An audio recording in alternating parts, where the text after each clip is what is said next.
बिस्मिल्लाहिर्रहमानिर्रहीम। इब्तिदा है रब्बे जलील के बबरकत नाम से जो दिलों के भेद खूब जानता है। मैं हूँ आतिफ आरिफ और आप देख रहे हैं मेरा फेसबुक और यूट्यूब चैनल। नाज़रीन, आज हम बात करेंगे एक तो जो बयानिए की जंग है, इसमें साइफर भी उल्टा गले पड़ना शुरू हो गया और पीपल्स पार्टी से भी इख्तलाफात हैं। उसकी वजह यह है कि पीपल्स पार्टी नून लीग की साजिश जो है उसको भांप चुकी है और इमरान खान को निशाना बनाते बनाते जरदारी साहब को भी पर भी वार करने का इरादा था, ताकि किसी ना किसी तरीके से हमारी बादशाहत कायम रहे। क्योंकि ये सियासत एक धोखे का नाम है, ये धोखे की सियासत करते हैं, जिसकी वजह से अब इन पर एतबार करने के लिए कोई तैयार नहीं और ना ये किसी पर एतबार करने के लिए तैयार हैं इनको। और इस बात का जरदारी साहब को मालूम हो चुका है, इसलिए पीपी ने कहा कि तमाम रजिस्टर्ड जमातें जो हैं वो हिस्सा लेंगी इलेक्शन में। ये बात सलीम मांडीवाला जो है पीपल्स पार्टी के अहम तर्जमान है, वो अहम रुकन भी हैं और जरदारी साहब के काफ़ी करीब जाने जाते हैं। उन्होंने ये बात कही कि हमारी सोच नहीं है कि इमरान खान कोई भी किसी भी जमात को इलेक्शन से बाहर किया जाए और इमरान खान की गिरफ्तारी जो है वो अब हसरत की नज़र से देखी जा रही है, क्योंकि इनके पास बयानिया कोई नहीं है, ना बयानिया बन पा रहा है।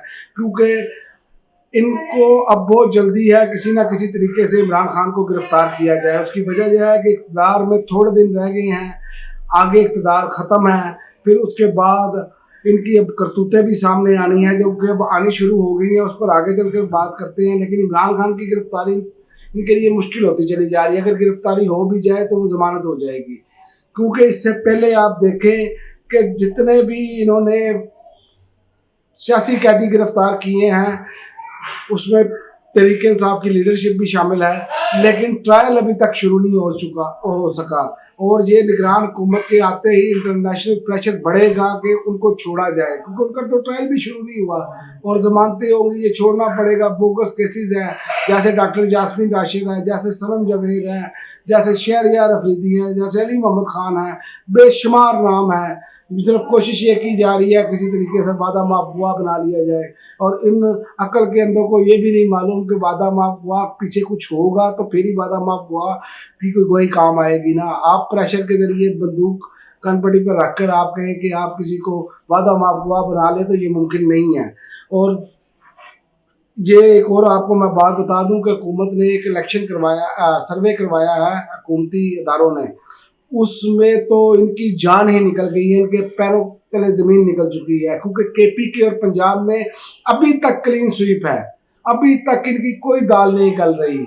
और दूसरी जानिब इन्होंने पीपल्स पार्टी के खिलाफ भी एक मुहासा बनाया हुआ है, किसी न किसी तरीके से हम फील्डिंग सेट करके पीपल्स पार्टी को भी टफ टाइम दें, लेकिन ये होता हुआ नजर नहीं आ रहा। जरदारी साहब एक चालाक सियासतदान है और उनको पता है कि मैंने किस तरह चलना है। उनको मालूम है कि नून लीग हमेशा पीछे से वार करती है, ये उनको मालूम है कि ये पीछे से वार करते हैं। इन्होंने कभी भी सीने पे वार नहीं किया, ये आपको अंदाजा होना चाहिए।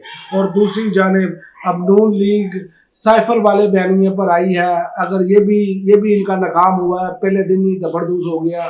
अब बाकी उसकी तफसीलात तमाम भी ब्लॉगर्स ने भी बताई और मैंने भी बताई कि कैसे वो ठुस हो चुका है, क्योंकि पहले इनका कुछ बयानिया था, फिर कुछ ये साइफर में आखिरकार खुद फंसेंगे। इन्होंने फंसाने के लिए तो इसलिए ये शुरू किया है कि शायद कुछ एस्टैब्लिशमेंट एंटी एस्टैब्लिशमेंट गेम कर सके, और आइंदा आने वाले दिनों में ये आपको एंटी एस्टैब्लिशमेंट होते हुए नजर आएंगे। एंटी एस्टैब्लिशमेंट उसकी वजह ये है कि ये अब इनके हकों में बात की जा रही है कि 2018 वाला बयानिया जो है वो बनाया जाए, कहा जाए कि इमरान खान को एस्टैब्लिशमेंट लेकर आई।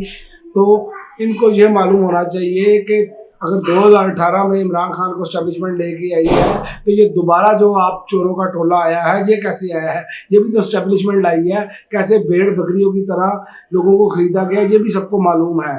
और दूसरी जानिब आज ख्वाजा साद रफीक साहब ने एक पोल खोला है, वो ये है कि पीआईए का खसारा 80 अरब हो चुका है, और उन्होंने कहा है कि ये ऐसा ही रहा तो 2030 तक 250 अरब के करीब खसारा हो जाएगा और ये पीआईए बंद हो जाएगा। ये इनकी कारकर्दगी है। 15 माह में इन्होंने इस लेवल तक ले आए हैं कि पीआईए को भी रिस्ट्रक्चर करने की बातें कर रहे हैं। रिस्ट्रक्चर तो वैसे ही बात है, असल में ये बेचने की बातें कर रहे हैं।